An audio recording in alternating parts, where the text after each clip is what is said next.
Romanos, capítulo 13. Todos devem sujeitar-se às autoridades, pois toda autoridade vem de Deus, e aqueles que ocupam cargos de autoridade foram ali colocados por Ele. Portanto, quem se rebela contra a autoridade se rebela contra o Deus que a instituiu e será punido, pois as autoridades não causam temor naquele que faz o que é certo, mas sim nos que fazem o que é errado. Você deseja viver livre do medo das autoridades? Faça o que é certo e elas o honrarão. As autoridades estão a serviço de Deus para o seu bem, mas se você estiver fazendo algo errado, é evidente que deve temer, pois elas têm o poder de puni-lo, pois estão a serviço de Deus para castigar os que praticam o mal. Portanto, sujeitem-se a elas, não apenas para evitar a punição, mas também para manter a consciência limpa. É por esse motivo também que vocês pagam impostos, pois as autoridades estão a serviço de Deus no trabalho que realizam. Deem a cada um o que lhe é devido. Paguem os impostos e tributos àqueles que o recolhem e honrem e respeitem as autoridades. Não devam nada a ninguém, a não ser o amor de um pelos outros. Quem ama o seu próximo, cumpre os requisitos da lei de Deus, pois os mandamentos dizem: não cometa adultério, não mate, não roube, não cobice. Esses e outros mandamentos semelhantes se resumem num só: ame o seu próximo como a si mesmo. O amor não faz mal ao próximo, portanto, o amor cumpre todas as exigências da lei de Deus. Tudo isso é ainda mais urgente porque vocês sabem como é tarde. O tempo está se esgotando. Despertem, pois nossa salvação está mais próxima agora do que quando cremos no início. A noite está quase acabando e logo vem o dia. Portanto, deixem de lado as obras das trevas como se fossem roupas sujas e vistam a armadura da luz. Uma vez que pertencemos ao dia, vivamos com decência, à vista de todos. Não participem de festanças desregradas, de bebedeiras, de promiscuidade sexual e de práticas imorais. E não se envolvam em brigas nem em invejas. Em vez disso, revista-se do Senhor Jesus Cristo e não fiquem imaginando formas de satisfazer seus desejos pecaminosos. Romanos, capítulo 14.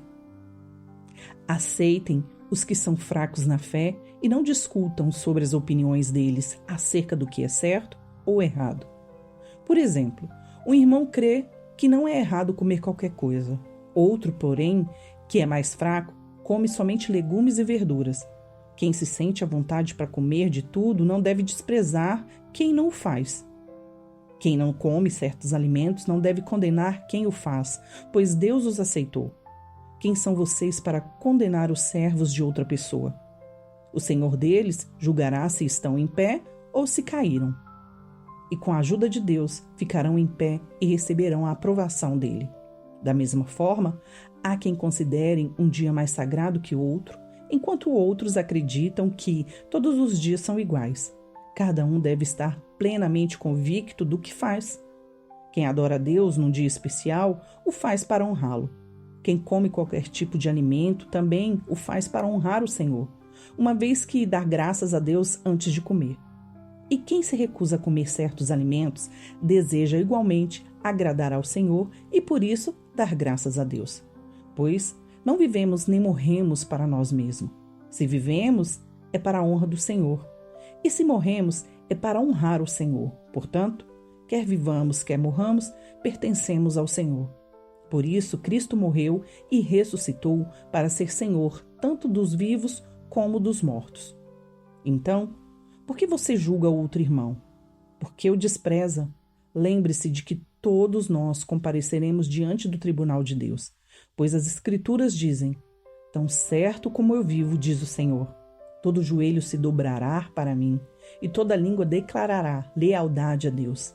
Assim, cada um de nós será responsável por sua vida diante de Deus. Portanto, deixemos de julgar uns aos outros. Em vez disso, resolvam viver de modo a nunca fazer um irmão tropeçar e cair. Eu sei, e estou convencido, com base na autoridade do Senhor Jesus, que nenhum alimento é por si mesmo impuro. Mas se alguém considera errado ingerir determinado alimento, para essa pessoa ele é impuro. E se outro irmão se aflige em razão do que você come, ao ingerir esse alimento, você não age com amor. Não deixe que sua comida seja a causa da perdição de alguém por quem Cristo morreu. Desse modo, você não será criticado por fazer algo que, a seu ver, é bom. Pois o reino de Deus não diz a respeito ao que comemos ou bebemos, mas a uma vida de justiça, paz e alegria no Espírito Santo. Se servirem a Cristo com essa atitude, agradarão a Deus e também receberão a aprovação das pessoas. Portanto, tenhamos como alvo a harmonia e procuremos edificar uns aos outros. Não destruam a obra de Deus por causa de comida. Embora todos os alimentos sejam aceitáveis, é errado comer algo que leve alguém a tropeçar. É melhor deixar de comer carne ou beber vinho, ou de fazer qualquer outra coisa que leve um irmão a tropeçar. Você tem direito às suas convicções, mas guarde isso entre você e Deus. Felizes são aqueles que não se sentem culpados por fazer algo que consideram correto. Mas, se você tem dúvidas quanto ao que deve ou não comer, será culpado se comer, pois vai contra suas convicções. Se faz qualquer outra coisa sem convicção, está pecando. Romanos, capítulo 15. Nós que somos fortes, devemos ter consideração pelos fracos e não agradar a nós mesmos. Devemos agradar ao próximo visando ao que é certo, com a edificação deles como alvo. Pois Cristo não viveu para agradar a si mesmo.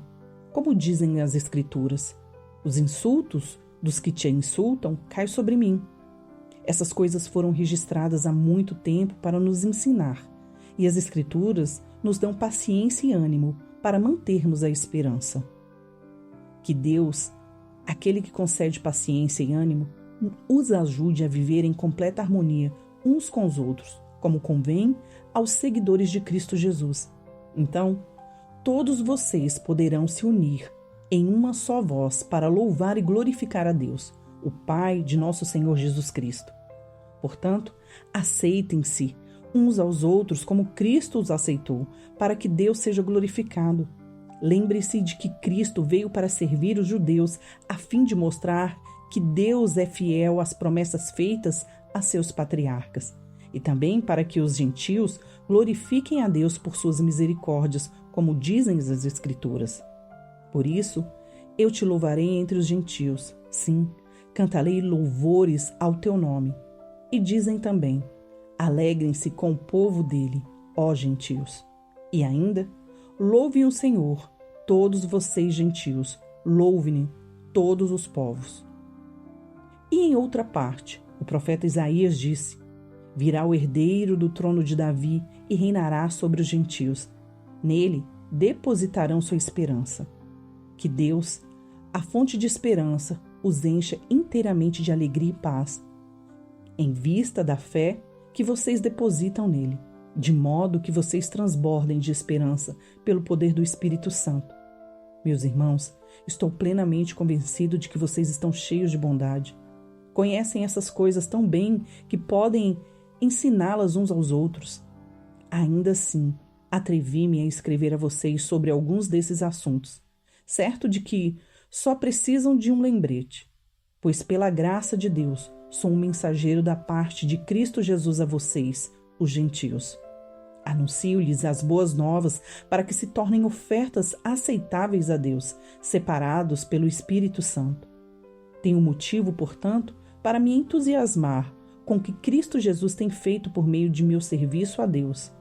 E, no entanto, não ouso me vangloriar de nada, exceto do que Cristo fez por meu intermédio, a fim de conduzir os gentios a Deus, por minha mensagem e pelo meu trabalho, convencendo-os pelo poder dos sinais e maravilhas e pelo poder do Espírito Santo de Deus. Assim, apresentei plenamente as boas novas de Cristo desde Jerusalém até Ilírico. Sempre me propus a anunciar as boas novas onde o nome de Cristo nunca foi ouvido, para não construir sobre alicerce alheio, pois, conforme dizem as Escrituras, aqueles aos quais ele nunca foi anunciado verão, e aos que nunca ouviram falar dele entenderão. É por isso, aliás, que há tanto tempo tenho adiado minha visita a vocês, porque estava pregando essas coisas nesses lugares. Mas agora que terminei meu trabalho nessas regiões e depois de tantos anos de espera, estou ansioso para visitá-los. Planejo ir à Espanha e, quando for, espero passar por Roma. E depois de ter desfrutado um pouco de sua companhia, vocês poderão me ajudar com a viagem. Antes de visitá-los, porém, devo ir a Jerusalém para servir ao povo santo de lá, pois os irmãos da Macedônia e de Acaia juntaram de boa vontade uma oferta para os pobres dentre o povo santo em Jerusalém. Ficaram contentes em fazê-lo, pois se sentem devedores deles, porque os gentios receberam as bênçãos espirituais das boas novas dos irmãos em Jerusalém. Considerem que, no mínimo, podem retribuir, ajudando-os financeiramente. Assim que eu tiver entregado o dinheiro e completado essa boa ação dos gentios, irei à Espanha visitando vocês a passagem. E estou certo de que, quando for, Cristo abençoará ricamente nosso tempo junto. Irmãos, peço-lhes em nome do Senhor Jesus Cristo e pelo amor que lhe foi dado pelo Espírito Santo, que se unam a mim em minha luta, orando a Deus em meu favor. Orem para que eu me livre dos que estão na Judéia e que se recusam a crer. Orem também para que o povo santo em Jerusalém se disponha a aceitar a oferta que estou levando. Então, pela vontade de Deus, poderei visitar vocês com o coração alegre e teremos um tempo de descanso juntos. Que o Deus que nos dá a paz esteja com todos vocês. Amém. Romanos, capítulo 16. Recomendo-lhes nossa irmã Febe, que serve a igreja em Secreia. Recebam-no no Senhor como uma pessoa digna de honra no meio do povo santo. Ajudem-na no que ela precisar, pois tem sido de grande ajuda para muitos, especialmente para mim. Deem minhas saudações a Priscila e Áquila, meus colaboradores no serviço de Cristo Jesus. Certa vez, eles arriscaram a vida por mim. Sou grato a eles. Também o são todas as igrejas dos gentios. Saúdem a igreja que se reúnem na casa deles. Saúdem também meu querido amigo Epêneto, que foi o primeiro seguidor de Cristo na província da Ásia. Saúdem Maria, que trabalhou tanto por vocês. Saúdem Andrônico e Júnias, meus compatriotas judeus que estiveram comigo na prisão. São muitos respeitados entre os apóstolos e se tornaram seguidores de Cristo antes de mim.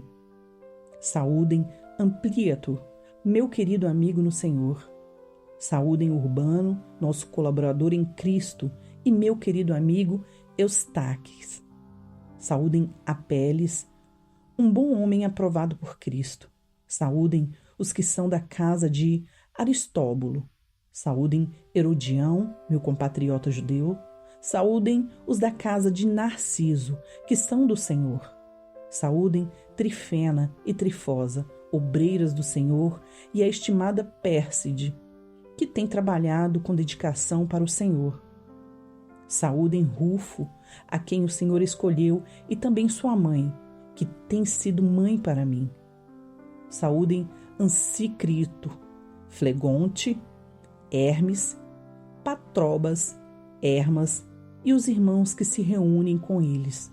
Saúdem Filólogos, Júlia, Nereu e sua irmã, e também Olimpas, e todo o povo santo que se reúne com eles. Saúdem uns aos outros com beijo santo. Todas as igrejas de Cristo lhes enviam saudações. E agora, irmãos, peço-lhes que tomem cuidado com aqueles que causam divisões e perturbam a fé, ensinando coisas contrárias ao que vocês aprenderam. Fiquem longe deles. Esses indivíduos não servem a Cristo nosso Senhor, mas apenas a seus próprios interesses, e enganam os inocentes com palavras suaves e bajulação. mas todos sabem que vocês são obedientes ao Senhor, o que muito me alegra. Quero que sejam sábios quanto a fazer o bem e permaneçam inocentes de todo o mal. Em breve, o Deus de paz esmagará Satanás sob os pés de vocês. Que a graça do nosso Senhor Jesus seja com vocês. Timóteo, meu colaborador, lhes envia saudações, bem como Lúcio, Jason, Sosípatro, meus compatriotas judeus. Eu, Tércio, escrevo esta carta para Paulo. Também envio minhas saudações no Senhor. Gaio o saúda. Estou hospedado em sua casa, onde ele também tem recebido toda a igreja. Erasto, tesoureiro da cidade, bem como nosso irmão Quarto, lhes enviam saudações. Que a graça do Senhor Jesus Cristo seja com todos vocês. Amém. Toda glória seja a Deus, que pode fortalecê-los, como afirmam as boas novas.